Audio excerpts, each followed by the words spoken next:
انا مبسوط وانت مبسوط وجمهور الزمالك كله مبسوط. كل التحيه للراجل اللي بيحلق لي. قال لي امبارح زملكاوي متعصب، قال لي الزمالك هيكسب، قلت له المصري. قال لي هنكسبه. اللعيبه دي في الماتشات الكبيره بتسترجل. عارف، انا حتى قلت ماشي، راجل متابع الزمالك بقاله كتير، هنكسب 1-0 2-0 3 انت مسكت المصري طخ طخ طخ طخ فشخته. انا ما بحبش اقول لفظ فشخته، بس ده والله يا جدعان هو ده اللي حصل. انت شفت المصري دب دب دب دب دب دب طحن.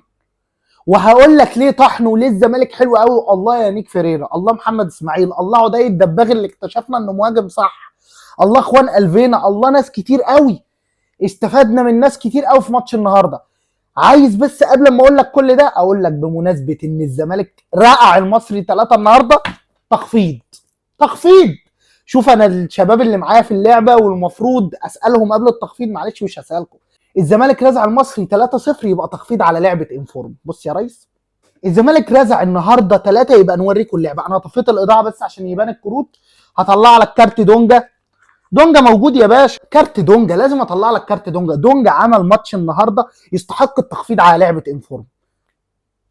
عالمي. الزمالك من غير دونجا في نص الملعب كارثه، كان يستحق ان هو يكون في اللعبه. احنا عندنا 3 لعيبه بس مصريين في اللعبه، دونجا، حسين الشحات، مصطفى شلبي. انا كنت حاططهم للهزار، لكن عمي دونجا ما بقاش للهزار خالص. الزمالك عالمي، لعبه انفورم عليها تخفيض، الحق اشتريها. مش دونجا بس، عندك ميسي بص الكروت 125 كارت. بص ظهر الكارت. اللعبه دي ما تخشش تشتريها دلوقتي وتلعبها مع صحابك. كريستيانو، ماكاليستر، كل لعيبه 125 كارت، 80 لعيب من دوريات مختلفه وعمهم دونجا. الحق دلوقتي خش اشتري انفورم، لعبه هتلعبها مع صحابك انتوا الاربعه، تخلصوا كروت التحدي وتاخدوا من بعض لعيبه وتكسبوا لعيبه. مستني اوردراتكم تخشوا تطلبوا بقى كتير، لان التخفيض ده مش هيستمر كتير، لان انا ما اضمنش الزمالك يتعادل ضد الاسماعيلي. خلاص قلت لكم على لعبه انفورم، نركز بقى في المهم. الزمالك ليه الزمالك كان حلو، ليه الزمالك كان جامد جدا ضد المصري. يانيك فيريرا فكر اخيرا ولعب صح. بس تعرف مين يانيك فيريرا فكر؟ مش اول الماتش ولا 3-0 ولا شفت لما عايز يطلع عدي الدباغ نزل عمرو ناصر. عارف انا كان ايه اللي بيضايقني من فيريرا؟ عدي الدباغ هيطلع يلا ناصر منسي ليه؟ عشان هو رقم 2. طب الملعب محتاج ايه؟ لا لا لا، النهارده فكر الملعب محتاج ايه. اخيرا يا يانيك فيريرا، اخيرا فكر الزمالك محتاج السرعه، فنزل عمرو ناصر. هتكلم على عمرو ناصر، بس الزمالك ليه بان كويس؟ ناصر ماهر، محمد اسماعيل، عدي الدباغ، 3. بكلمك كوره، كله بقى بيقعد يحل يطبل محمد اسماعيل سهل لك قوي الطلوع بالكره. والحمد لله ان عدي الدباغ ما راحش ماتش منتخب فلسطين. كل التحيه لفلسطين، بس الحمد لله اتدربوا عليهم هما الاثنين. من اول هجمه عدي الدباغ كلنا شتمناه وضيعها. واضح محمد اسماعيل هيلعب في ظهر الدفاع، عدي الدباغ بسرعته هياخدها. عملها له ناصر ماهر وضيع واحده. الثالثه كانت جون. الجون بصوا، عدي الدباغ كنت عمال اكلمكم عليه قد ايه هو مهاجم سوبر، بس ما حدش طبعا طالما المهاجم ما جابش جون لا وحش يا جماعه. انا حتى وانا بتفرج قلت له انت بتجري على الكوره عند الكورنر ليه؟ ما تتعبش نفسك. شفت الحفرقه خلصت بجون. حد يقول لك ده الجون فاضي، طب ما تشوف من اولها. هو بياخدها من الكورنر وبيبصها لادم كايد اللي عمل باص عالمي وجبنا منه جون. ما بتبصش على كل ده، بتبص ان هي على الجون فاضي. عدي الدباغ منظومه ضغط. الزمالك بادي ضاغط بعدي الدباغ. محمد اسماعيل الكور العاليه، ناصر ماهر الحريف المهاري. ناصر ماهر، هل ده الماتش الوحيد اللي هتعمله حلو وهترجع تاني كده؟ يبقى اقعد دكه. هتديه كل الماتشات زي كده؟ اقسم بالله فئه 1. انا اللي بقول لك انا هاجي لك كده، هاجي لك اقعد معاك اقول لك بعد اذنك عدل عقدك لو لعبت لي 30 ماتش كده وخليك فئه 1 في النادي. ضغط، سرعه، اسيستات، تصرفاته في الملعب كلها صح. مفيش بقى البرويتا في على الهجوم، في على الجون، في اخوان الفينا، في عدي الدباغ، في ادي لادم كايد. ناصر ماهر النهارده ممتاز. 3 نقط خلوا الزمالك احسن وقدر يكسب المصري ويديله على وشه. ناصر ماهر فاق، عرفت تطلع بالكره من تحت. عدي الدباغ اخيرا بقى يضغط صح وبيجري.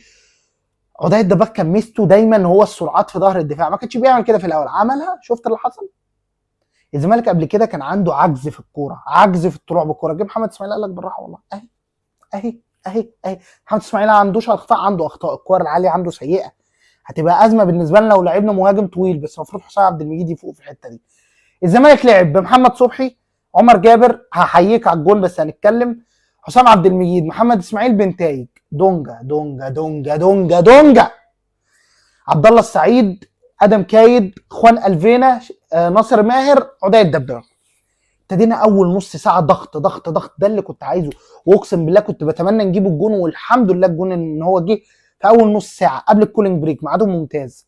طب هل الجون حظ؟ اللي يقول لك حظ ده اهلاوي. الجون ده منظومه ضغط من الزمالك، عمال يضغط يضغط، فلعيبه المصري بتغلط، غلطوا.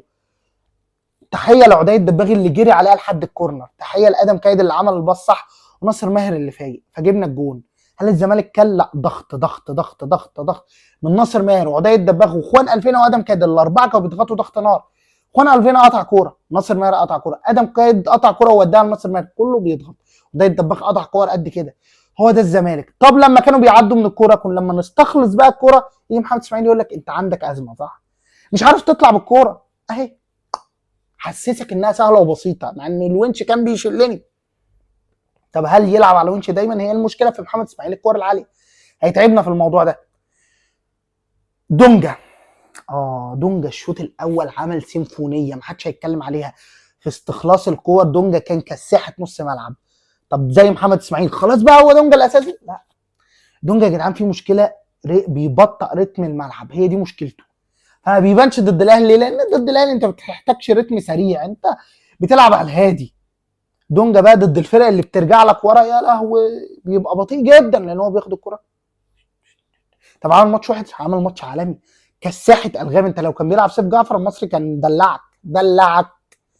الزمالك الشوط الاول 10 على 10 وبيضغط. الشوط الثاني عدي الدباغ برضه، ناصر ماهر وخوان 2000 وادم كايد، قال له عدي الدباغ ضغط ضغط ضغط، والحكم انا جاي الحكم ضغط ضغط ضغط ضغط، لغايه ما غلط بصراحه. يعني يكفي انه طلع عدي الدباغ، حتى هو خارج زعلان. يعني انا بعمل لك كل الضغط ده وبتطلعني برضو، انت خايف لا يتعب. شفتوا الفرق ما بين عدي الدباغ واي مهاجم محلي؟ شفتوا لما عمرو ناصر نزل جاب لك بينالتي، بس دي غباء من المدافع. عمرو ناصر واقف كده، هو بيحاول وده هيد وكويس، بس مفيش منظومه الضغط.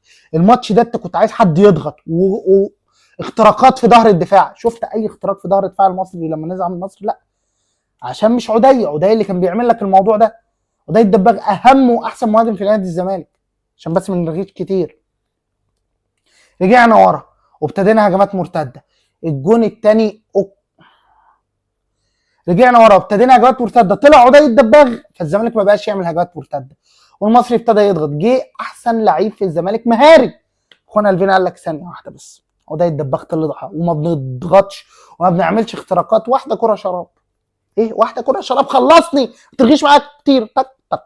حد يقول لي عمر جابر حطها حلو؟ بص يا عمر جابر، انا عندي مشكله معاك، هي اللي مع ناصر ماهر. هتعمل لي ماتش حلو 20؟ لا، انا ما استفدتش حاجه من الماتش. انا عايز 20 ماتش حلو. اللي هيطلع يقول لي ادعم، هدعم والله، هدعم، بس اشوف ماتش تاني من عمر جابر حلو واطلع يلا ابن النادي ونصرخ ونبسط كلنا. بس ماتش كمان يا عمر جابر وماتشين من ناصر ماهر، يا لهوي نفرح بقى. طب اقول لك حاجه، انا نفسي انا كزملكاوي وكل الزملكاويه عمر جابر وناصر ماهر يعملوا ماتش الاسماعيلي، وبعد كده عندنا الجونه والاهلي حلو، الثلاثه دول حلو، يلا نزيد مع بعض. مشكلتهم بيلعبوا ماتش وبعد كده بيبقوا وحشين. شفت اخوان الفينا كل ماتش حلو. نرجع للماتش اخوان الفينا، هي دي ميزه اللعيب السوبر. ايه اللعيب السوبر؟ ان انت حتى الطريقه اللي كنت بتلعب بيها، اللي هي عدي الدباغ في ظهر المهاجمين يروح ويجيب يخترق الدفاع، يعني وقفت لان عامل ناصر نزل ومش عارف يخترق الدفاع، قال لك بالراحه، تك تك تك تك سلام. عمل كده بالظبط، جون، بس عمل لك كوره. وفي الشوط الاول عمل لك كورتين او ثلاثه، لو كانوا جون خلاص. هنا الفينا ده يلعب في اوروبا، بس ناقصه حاجه، الشوط عنده محتاج بس نزيد سيكا. لو اتمرن على حته الار2 بتاعت شيكا دي، يا لهوي هيروح اوروبا. مش هيروح نادي جامد، بس هيروح في الدوريات دي هتكسب منه فلوس قد كده. جيت تاني الدنيا فكت خلاص، الزمالك بقى يلعب كورنرات حلوه، الفاولات الثابته بنتاج تحفه. طب ما تلعب الكورنرات، انا مش فاهم.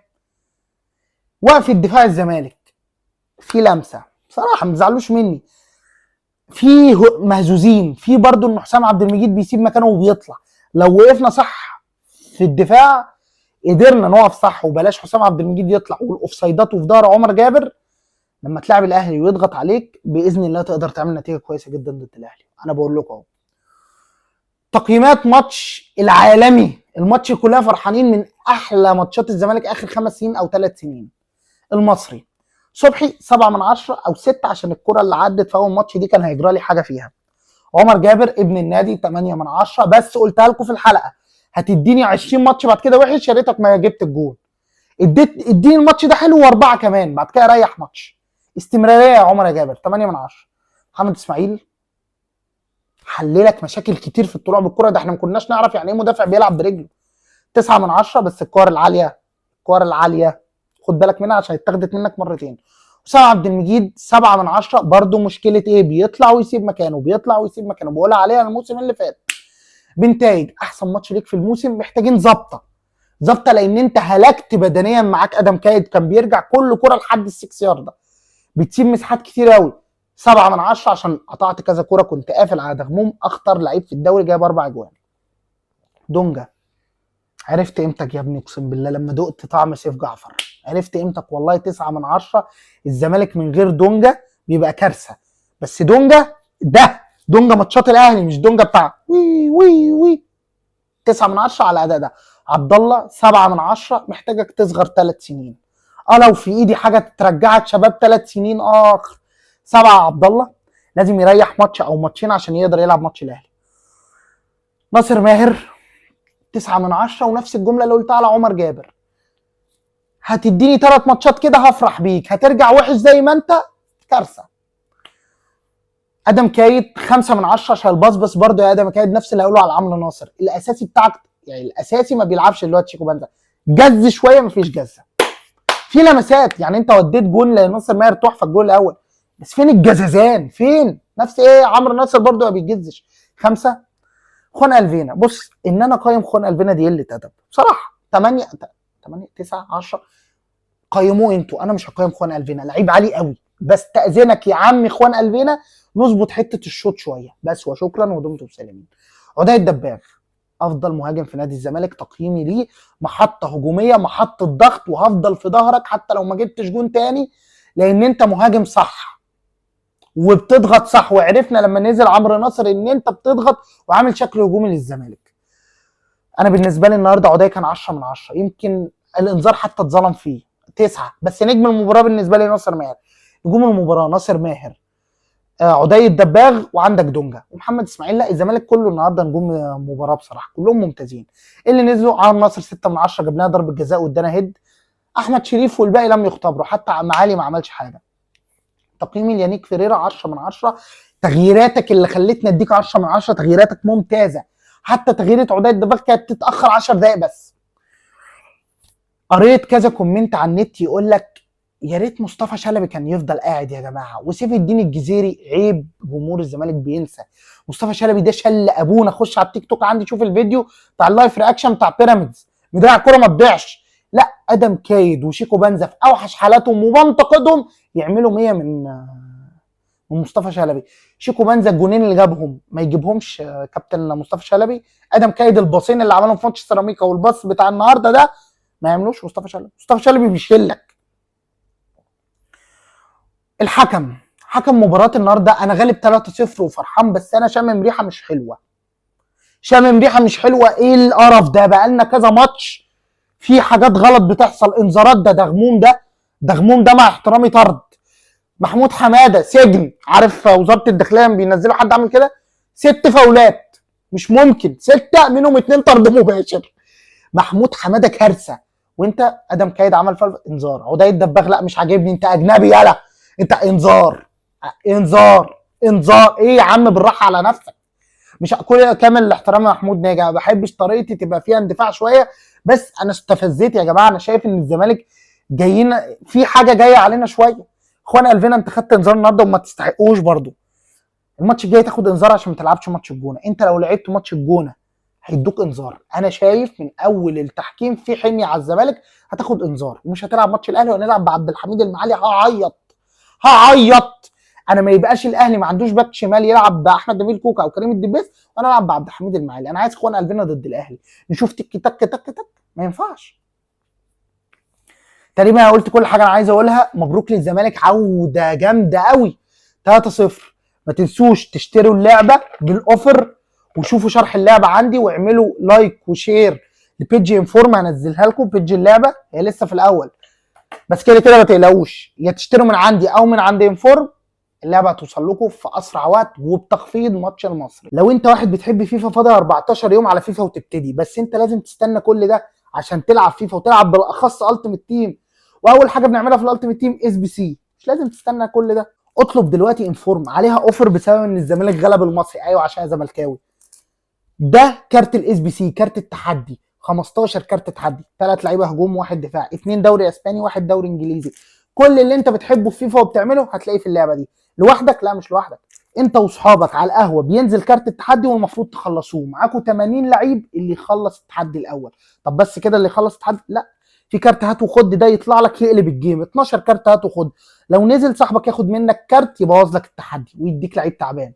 كارت ندوق ونقيم، اسئله، طلع لك سؤال معرفتش تجاوبه ماينس. اول لعبه من نوعها انك تقدر تلعب بلعيبه كوره مع صحابك عادي، تاخد كريستيانو وتاخد ميسي وتجمعوا فرقه وتبدلوا مع بعض، مش باختياركم، بكارت هات وخد. اشتروا اللعبه دلوقتي، الاوفر عليها بسبب ان الزمالك كسب المصري. في نهايه الحلقه، اهم من كل ده ما ننساش ندعي لاخواتنا في غزه، ربنا ينصرهم يا رب. سلام.